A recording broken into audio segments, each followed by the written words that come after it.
So greetings from Pennsylvania once again. It's a beautiful, beautiful Monday morning. Today is July 19th, I believe.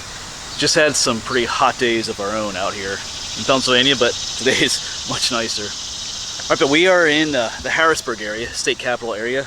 Not in Harrisburg itself necessarily, but in one of the outlying suburbs, the town of Paxton. And we're here at the old Paxton Church. It is the oldest continuously operated Presbyterian church in Pennsylvania, if I got that correct, and the second oldest in the country. So it's an old place.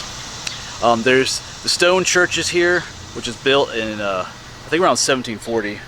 Some sources said maybe a little bit earlier than that, but around that time. But there was an earlier log church here before then, and some accounts say that people were meeting here for worship as early as 1716. I think they have a reproduction of the log church back there. So an old place. Back in the pioneer days. Yeah, so down there is the old stone church. There's a nice old graveyard down there, which we're gonna be checking out, obviously. There's Naomi down there. And I think, of course, that way is the modern church. And I think more on the other side too. And I think this up here is the log cabin that they built. It's kind of like a reproduction of the early church. Of course, if you want to know where we are, you could just go on Google Maps and type in Old Paxton Church. But out here this is Wilhelm Street, and down there is Dairy Street, way down a couple blocks down. So that's where we're at. And I think the one road on the other side of the cemetery is called Sharon Street. So Wilhelm and Sharon Street here in Paxton, or Harrisburg, is where we're at. So as always, we're going to take a little walk around. We'll look at the two buildings, but I do want to check out the cemetery too. You know, I love the old cemeteries, because this dates back to the pioneer times. So there'll be Revolutionary War soldiers in here, French and Indian War soldiers. I think the first U.S. congressman from Pennsylvania is buried in this cemetery too. And we'll see what else is around here. I'm also here for another reason. I'm going to be filming another video here, at least the intro to that video, on the Paxton Boys, which is a kind of an unpleasant chapter in Pennsylvania history and American history, the Paxton Boys. But it's a video that needs to be made because it's from that French and Indian War time period.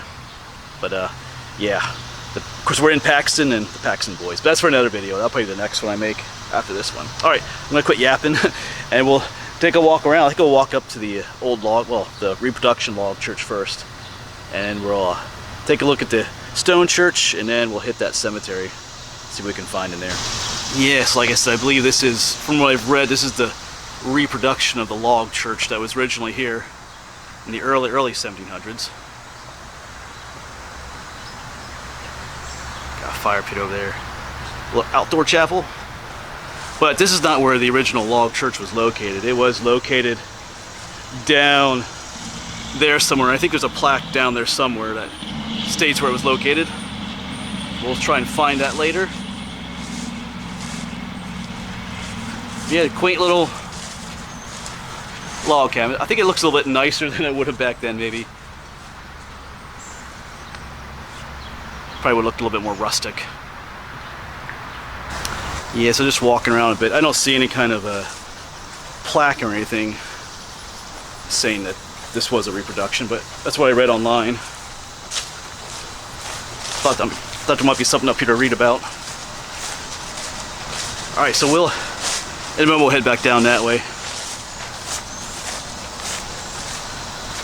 Yeah, unfortunately it looks like they have the windows kind of like protected and stuff. We are in the Harrisburg area. Just saying. Alright, I don't say anything, so. But anyway, cool little log cabin church there. Alright, so we'll head back down. I'm trying to find that plaque for where the log church originally stood.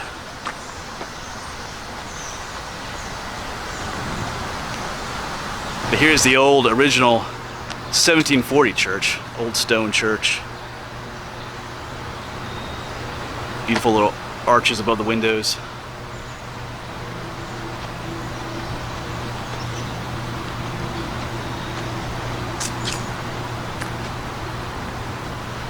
Yeah, look at that. Back up a little bit more so you can see all of it.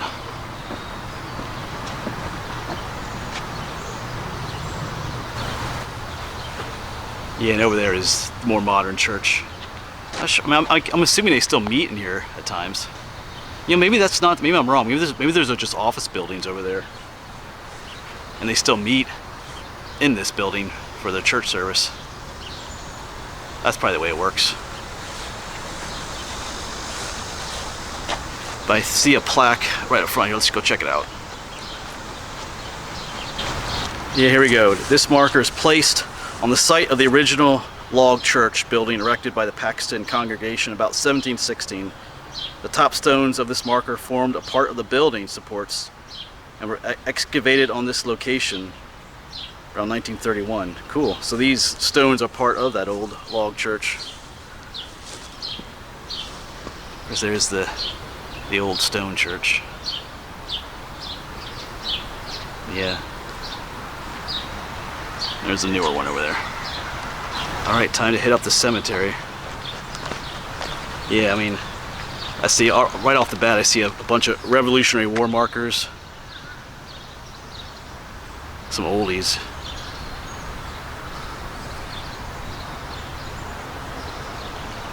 Alright. The gates are already open.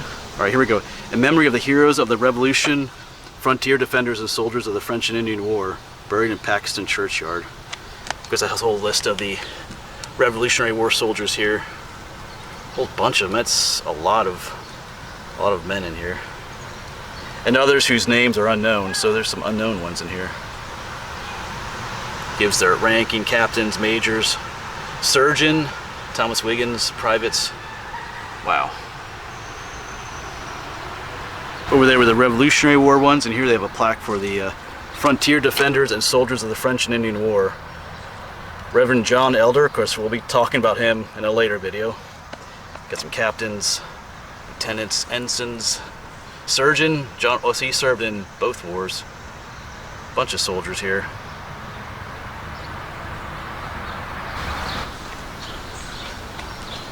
Of course, like I said, we'll talk a little bit more about John Elder. He was one of the first pastors here. He's often known as the Fighting Parson. He was involved in both the French and Indian War and the Revolutionary War. But his reputation is a bit clouded by one particular event involving the Paxton boys. I think I'll save that for the other video. Alright.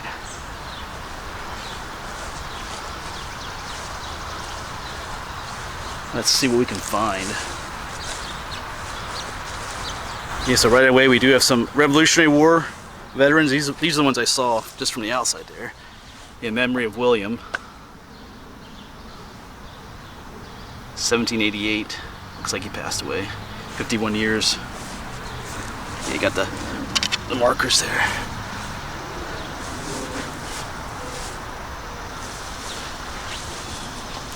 You got these flat ones.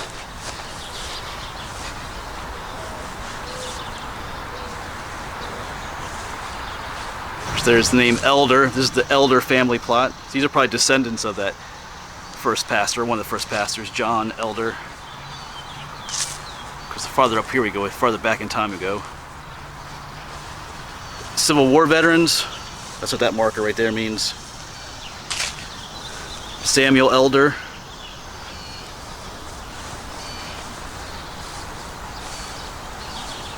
Henry. Got Ann Elder. Looks like a Robert. Revolutionary War, David Elder, his wife Jane. There's a Thomas Elder, Civil War, probably a replacement tombstone. Yeah, wow, and these are... And... I'm assuming these are the oldest ones here. Yeah, so both of these say John Elder. It says the body of John Elder. That one does too, plus several other people. So it's probably where he's buried.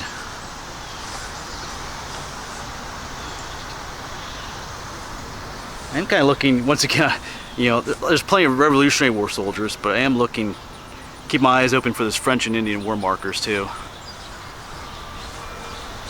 And like I said, a lot of previous videos, you know, these open areas, there's probably actually people buried here in these open areas. Just the markers aren't around anymore.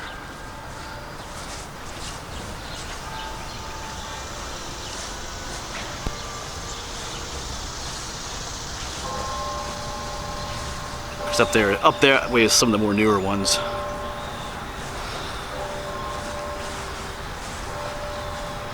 And then up here, I believe, is the William Mcclay, first U.S. congressman from Pennsylvania, if I believe correctly. My research.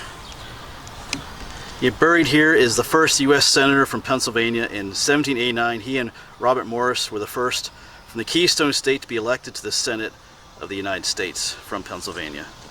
1736 to 1804. So cool.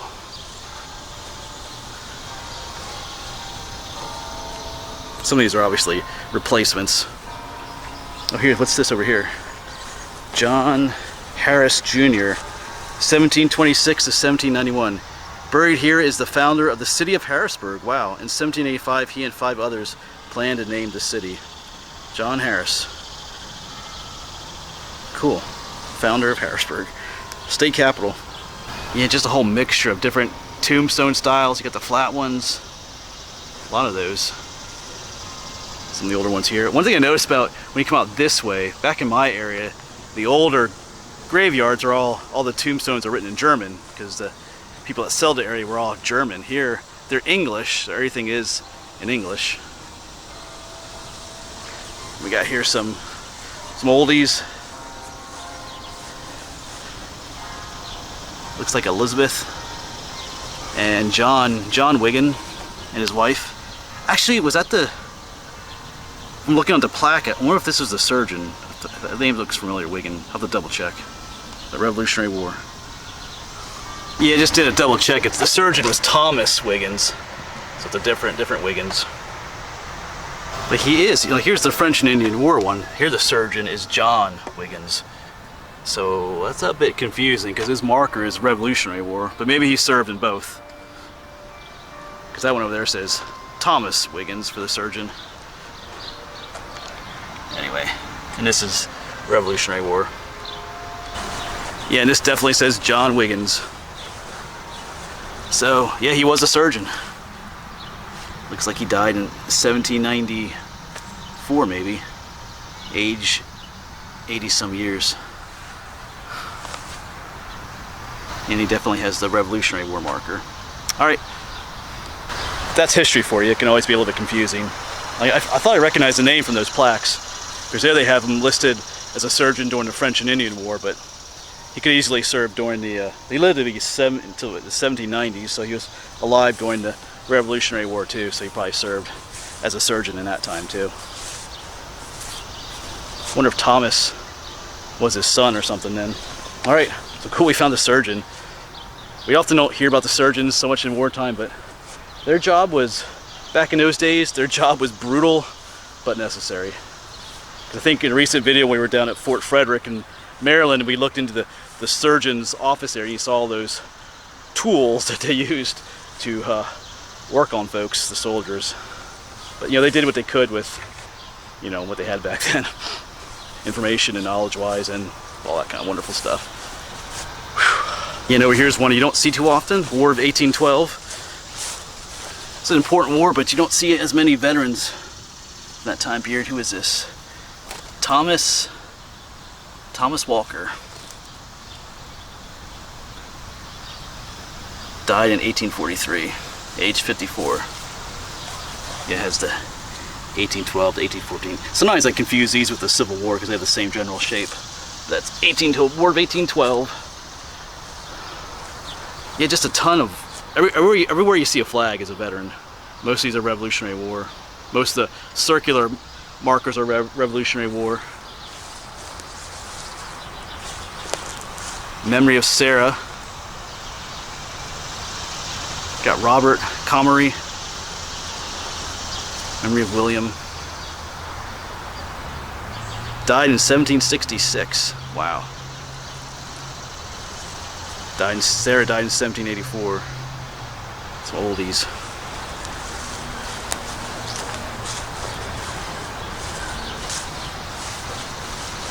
Again, 2 more Revolutionary War veterans.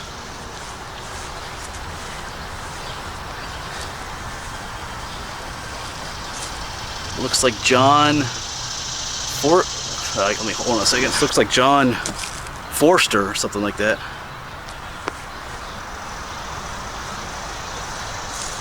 John Smithfield.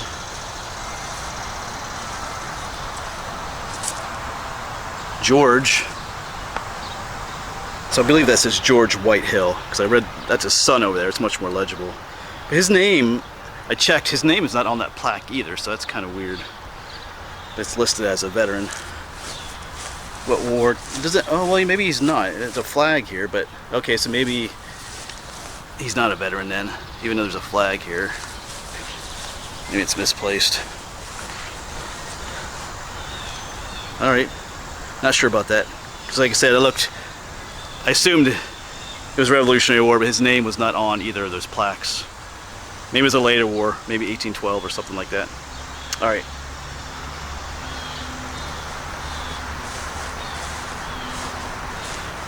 Get some more older ones right next. These are a little bit more modern over here. He's got some 1900s ones. Let's check out this one. John Meade departed this life in 1795, so he's gonna have a Revolutionary War marker there. 50 years old. Whole family of Grays here. Their last name is Gray. Got a John Gray, served in the Revolutionary War. Buried here with his mother. Looks like Hannah Gray. Got a Joseph Gray over here, Revolutionary War. Got a Robert Gray, Revolutionary War. Yeah, most of these over here are all Grays. Rutherfords. Here's a big monument to them. Lieutenant Samuel Rutherford, a soldier of the Revolution, taken prisoner at the Battle of Long Island and confined in a British prison ship on Long Island Sound, 1776. Well, he survived because he lived to 1785, it looks like, unless, who knows, maybe, well, I'm not sure about that. His wife, Susanna Collier.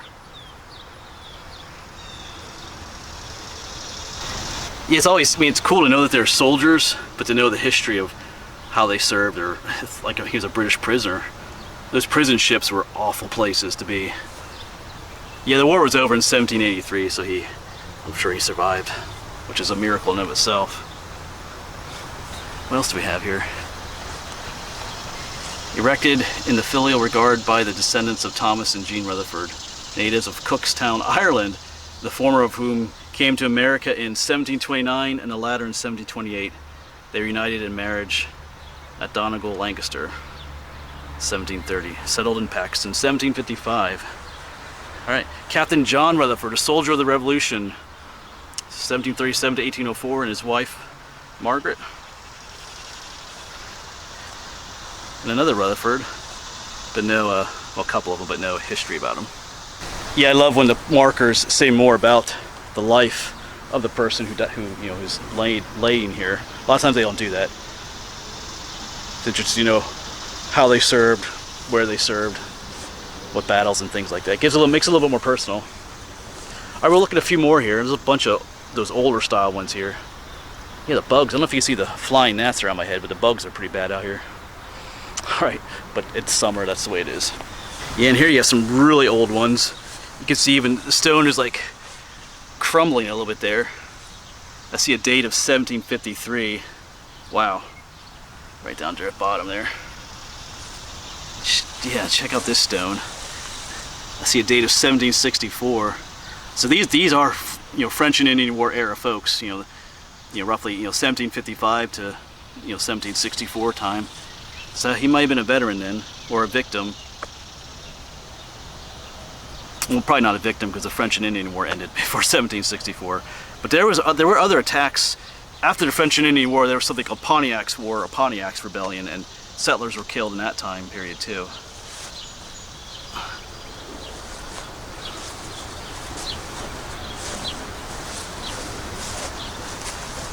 Yeah, some of these just have flags, but no like a marker for what war they served in, but I'm going to assume Revolutionary War for most of these. In memory of Will Brown, who departed this life 1787. And I love these older, more unique ones. They're not, they're not the typical shape, more like, homemade grave markers. And I do like the darker ones. They're a lot easier to read. Looks like they wear better over the time. Memory of Hugh Wilson. Died in 1798.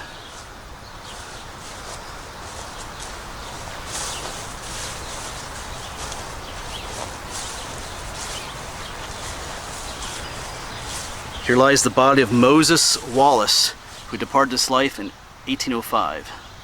He was beloved by all who knew him. And definitely getting into some newer ones here. But there are some old ones, like there's Revolutionary War marker. Those darker ones are the older ones, but they're mixed in with some of these newer ones.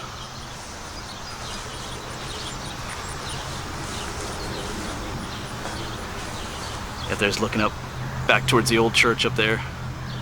I just love these. I love these old cemeteries. Yeah, who knows, like here's more open area, but you do see, looks like there's a stone there at one point that's now buried.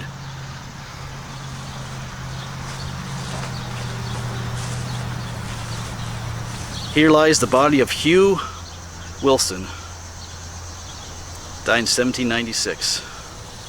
After a life spent in piety, in the 48th year of his, he bowed with humble to the divine will.